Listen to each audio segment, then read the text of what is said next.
जय हिंद, जय भारत, जय वाणिज्य। मैं राघव तिवारी। बीकॉम का बैंकिंग का कुछ क्वेश्चन देखेंगे, एमसीक्यू आधारित क्वेश्चन। अब पहला क्वेश्चन देखिए, कह रहा है भारत में सीमित दायित्व वाले संयुक्त स्कंद बैंकों की स्थापना हुई।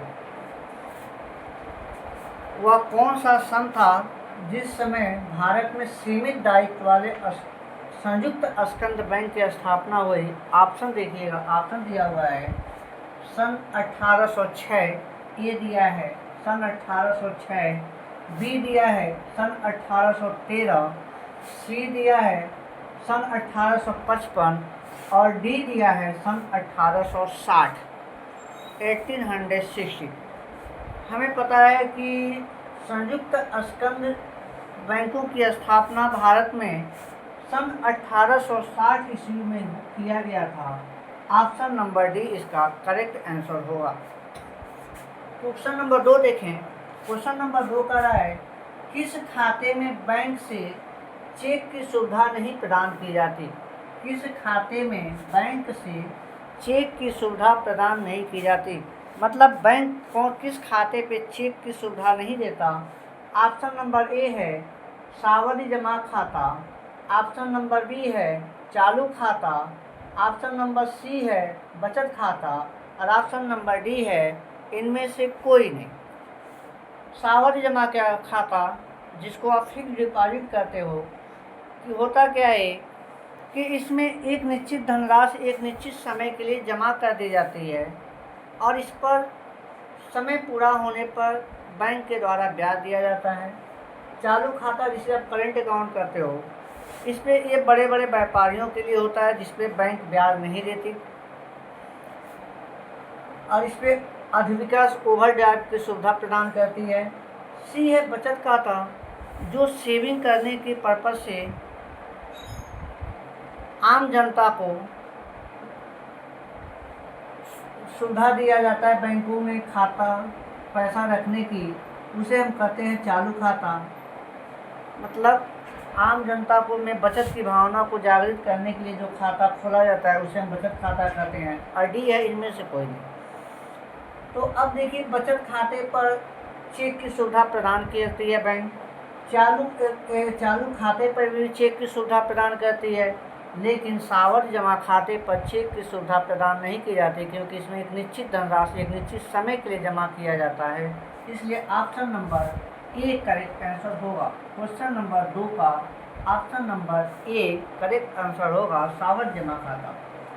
क्वेश्चन नंबर 3 आप देखें। क्वेश्चन नंबर 3 का सबसे अधिक दर से ब्याज दी जाती है। मतलब ये बैंक किस खाते पर सबसे अधिक ब्याज देती है उसके बारे में पूछ रहा है। ऑप्शन देखिएगा, ऑप्शन ए दिया है चालू खाते पर, ऑप्शन बी दिया है बचत खाते पर, ऑप्शन सी दिया है सावधि जमा खाते पर और ऑप्शन डी दिया है इनमें से कोई नहीं। हमें पता है चालू खाते पर बैंक ब्याज नहीं देती, ऊपर से सुविधाएं देने के कारण बैंक अपना बैंक चार्ज लेती है। बचत खाते पर ब्याज आपको 3-3.5% दिया जाता है वर्तमान में, और सावधि जमा खाता जिसमें एक निश्चित समय के धनराशि जमा की जाती है, समय पूरा होने पैसा मिलता है, तो सबसे अधिक ब्याज आपको सावधि जमा खाता फिक्स डिपॉजिट पर मिलता है। ठीक, तो option number C, question number 3 का ऑप्शन नंबर सी सावधि जमा खाता करेक्ट आंसर होगा। अब आते हैं हम क्वेश्चन नंबर 4, तरह निम्न में से कौन सा बैंक के कोष का स्रोत नहीं है? मतलब बैंक को कैश के रूप में रिजर्व कहाँ से मिलता है, रिजर्व कहाँ से बन सकता है, कहाँ से पैसा उसे मिलता है और कहाँ से नहीं मिलता, वही पूछ रहा है। कह निम्न में से कौन सा बैंक के कोष का स्रोत नहीं है, मतलब फंडिंग उसकी कहाँ से होती है। वो आपका 3 ऑप्शन है, जो फंडिंग नहीं होती, जिससे उसको पैसा नहीं मिलता, वह क्या है? पहला है अंश पूंजी, मतलब बैंक अगर शेयर इशू करेगा तो उसको फंड के रूप में पैसा बैंक मिलेगा। निक्षेप, जमाएं स्वीकार करता है बैंक तो उसे डिपॉजिट के रूप में कैश मिलता है। ऋण देगा तो ऋण में भी उसके कोष बनते हैं, ब्याज मिलेगा, कोष बनेगा। लेकिन अधिविकर्ष जिसको ओवरड्राफ्ट कहते हो, बैंक ओवरड्राफ्ट, ये चालू खाते पर सुविधा दिया जाता है। अपने जमा राशि से अधिक राशि निकालने की जो सुविधा होती है उसे ही हम कहते हैं चालू अधिविकर्ष, बैंक अधिविकर्ष या बैंक ओवरड्राफ्ट।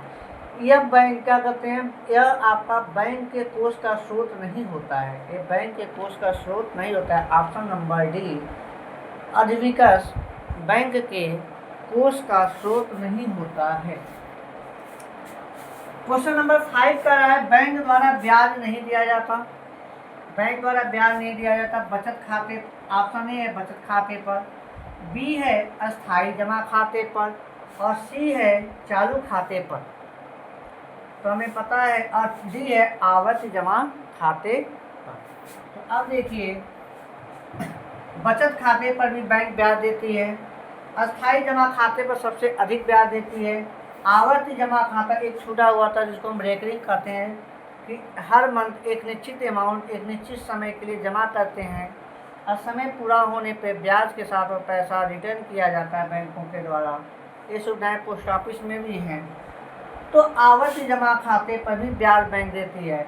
बस एक खाता बचा आपका, ऑप्शन नंबर सी चालू खाता, जिस पे बैंक ब्याज नहीं देती, बल्कि इस खाते के धारक से बैंक चार्ज करती है, क्योंकि इस पे बहुत सी सुविधाएं बैंकों द्वारा दी जाती हैं, इसलिए इस पे खाते पे ब्याज क्या करते हैं न देकर बैंक चार्ज वसूला जाता है बैंकों के द्वारा।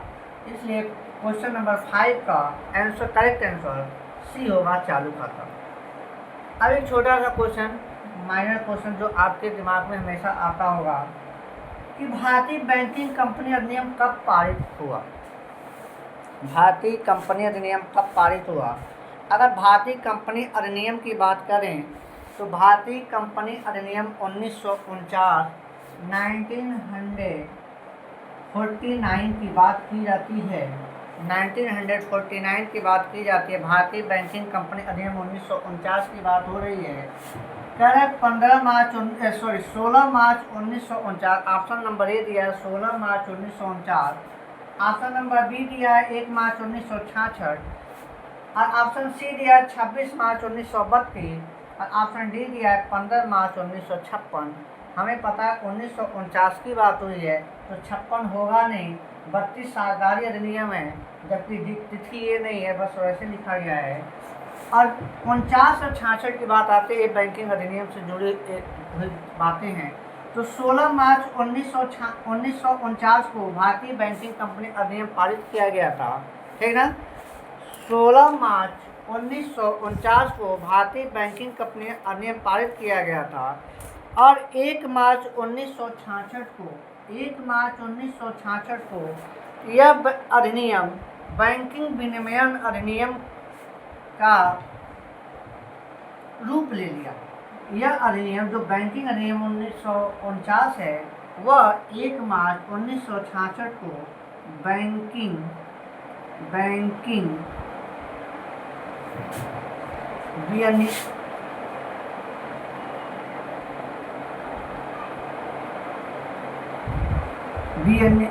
विनियमन अधिनियम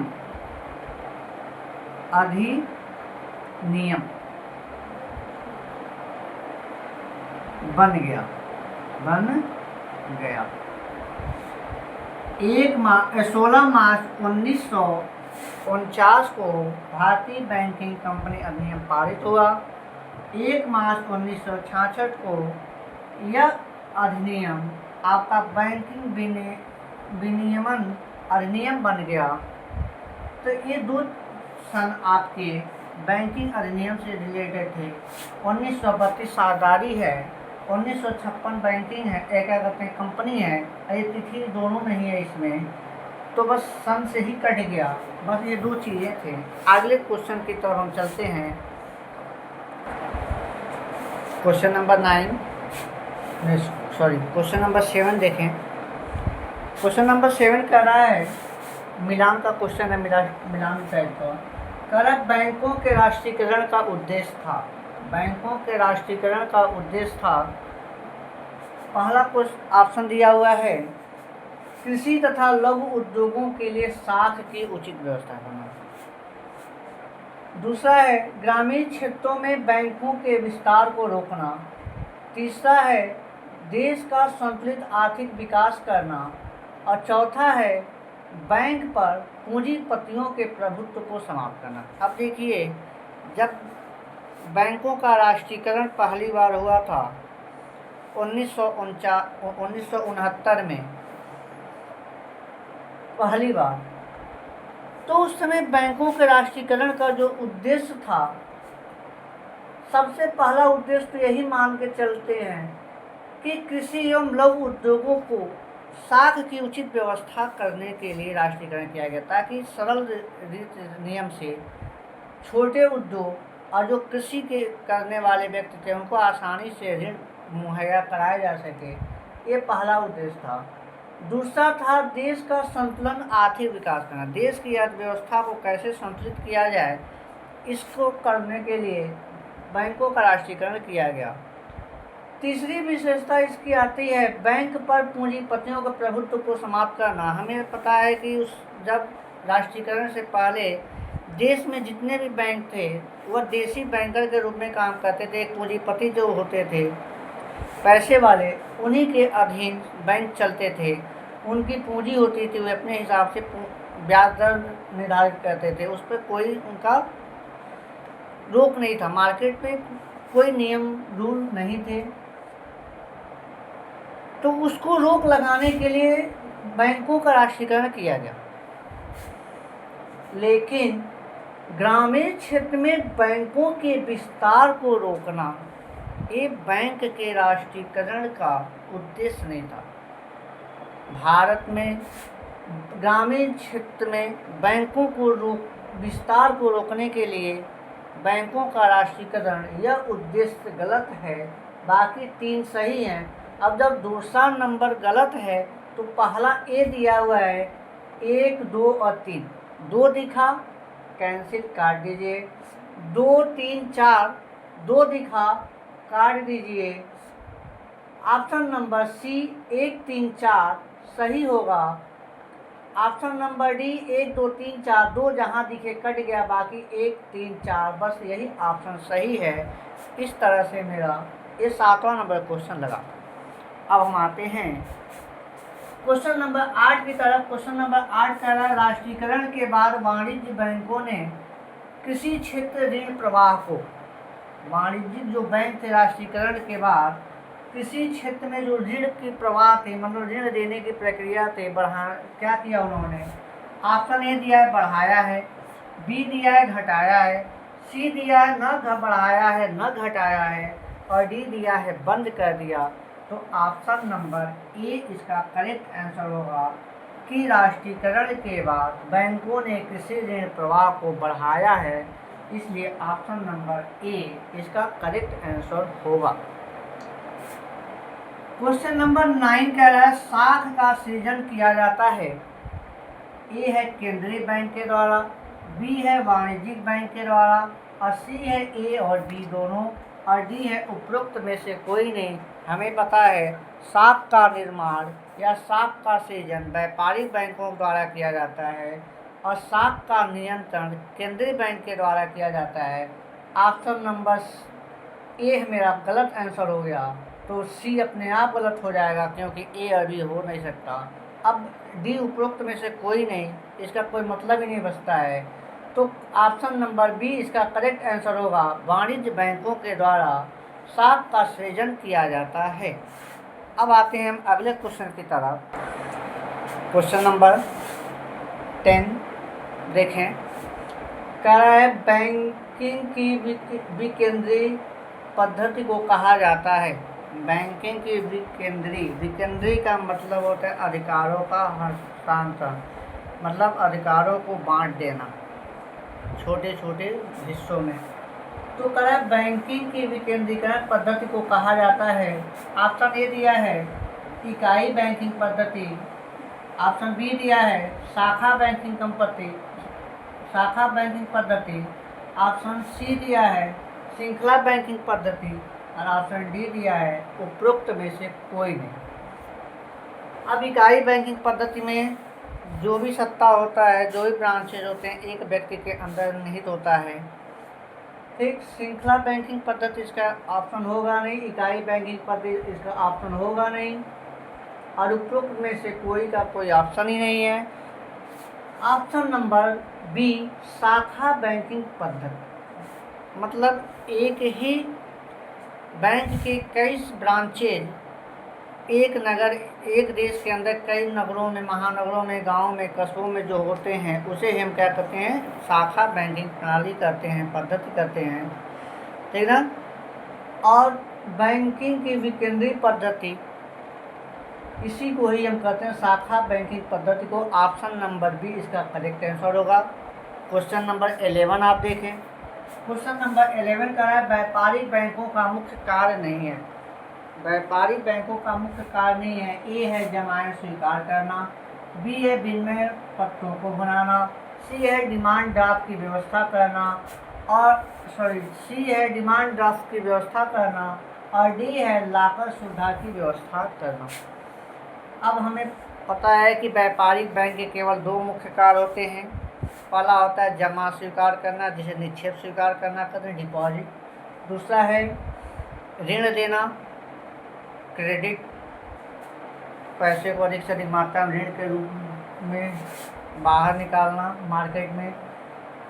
तो मुख्य कार्य पूछा है, तो ना ऑप्शन नंबर डी सही है, ना ऑप्शन नंबर सी सही है, ना ऑप्शन नंबर बी सही है, ऑप्शन नंबर ए सही है। करेक्ट आंसर जमा राशियाँ स्वीकार करना, इसका ऑप्शन नंबर ए सही है। क्वेश्चन नंबर 12 देखें। कारण निम्नलिखित में से कौन सा व्यापारिक बैंक का कार्य नहीं है? व्यापारिक बैंक का कार्य नहीं है। ऋण प्रदान करना, ऑप्शन ए। ऑप्शन बी निक्षेप स्वीकार करना, ऑप्शन सी साख नियंत्रण करना, ऑप्शन डी साख का निर्माण करना। हमें पता है ऋण देना भी व्यापारिक बैंक का कार्य है, निक्षेप स्वीकार करना भी व्यापारिक बैंक का कार्य है, साख का निर्माण करना भी व्यापारिक बैंक का कार्य है, लेकिन साख का नियंत्रण करना केंद्रीय बैंक का कार्य है। इसलिए ऑप्शन नंबर सी मेरा करेक्ट आंसर होगा। क्वेश्चन नंबर 13 कह रहा है, बैंक एक संस्था है जो मुद्रा में लेन देन करता है। ऑप्शन बी धन का निवेश करता है, ऑप्शन सी ऋण प्रदान करता है, और डी है इनमें से सभी कार्यों को करता है। तो हमें पता है कि बैंक मुद्रा में का भी लेन देन करता है, निवेश अपने पैसे को इन्वेस्ट करता है, ऋण भी देता है। इसलिए option number D correct answer होगा, इनमें से सभी कार्यों को करता है। ऑप्शन नंबर क्वेश्चन नंबर 14 का निम्न में से कौन सा बैंक का दायित्व है? मतलब बैंक के लायबिलिटी पक्ष में हम किसे दिखाते हैं? पहला है जमा राशियाँ, दूसरा है ऋण, सी है भुनाए गए खरीदे गए बिल, और डी है निवेश। हमें पता है कि जो जनता बैंक में पैसा जमा करती है उसका भुगतान बैंक को करना होता है एक समय के बाद जनता को, और जिस धनराशि का भुगतान किया जाता है उसे हम दायित्व करते हैं, लायबिलिटी करते हैं। तो बैंक की जो जमा राशियाँ हैं वो क्या हैं? बैंक के लिए दायित्व होते हैं। इसलिए option number A correct answer होगा। उम्मीद करते हैं कि वीडियो आपको पसंद आया होगा। नेक्स्ट वीडियो के लिए अगले टाइम पे मिलेंगे। तब तक के लिए जय हिंद, जय भारत, जय वाणिज्य।